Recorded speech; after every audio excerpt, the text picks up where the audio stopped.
Abbaanis tokkicha ilmasaa fayyisaa addunyaa akka ta'uuf ergeera.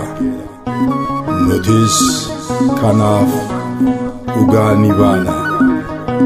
Tokkoffaa Yohannis boqonnaa 4 lakkoofsa 14.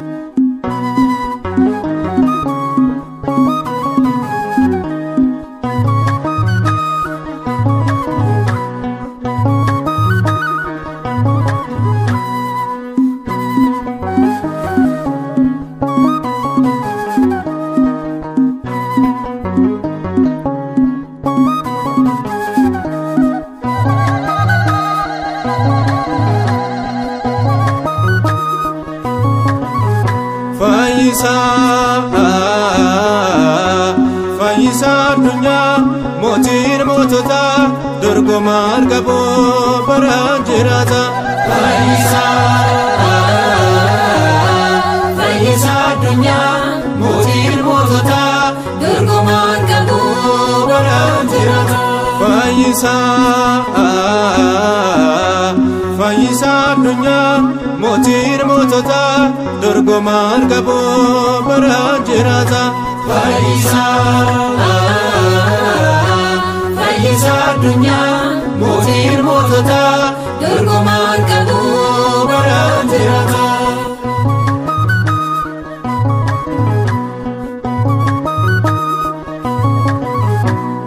Jirma wayiiniiti fayyisa addunyaa nyaata jireenyaati fayyisa addunyaa barsiisa dhugaati fayyisa addunyaa beefa addunyaati fayyisa addunyaa fayyisa addunyaa mootiin mootota dorgomaan qabu baraan jiraata.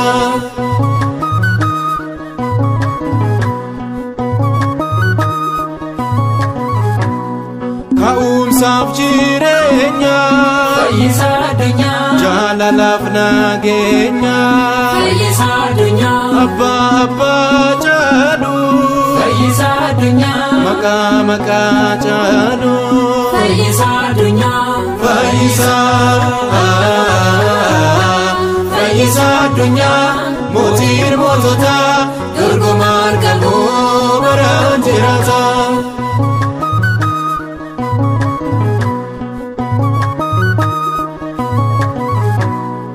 Angafa luboota fayyisa addunyaa balbala hoolota fayyisa addunyaa tiksee dhugaa gaarii fayyisa addunyaa urjiidha kan baarii fayyisa addunyaa fayyisa addunyaa mootiin mootota dorgomaan qabu baraan jiraata.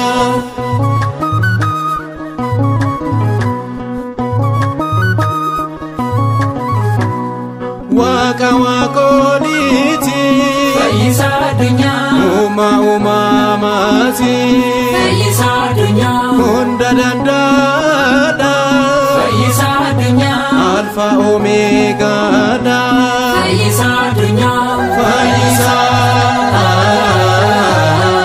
fayyisa addunyaa mootiin mootota dorgomaan qabu baraan jiraata. Fayyisa addunyaa mootiin mootota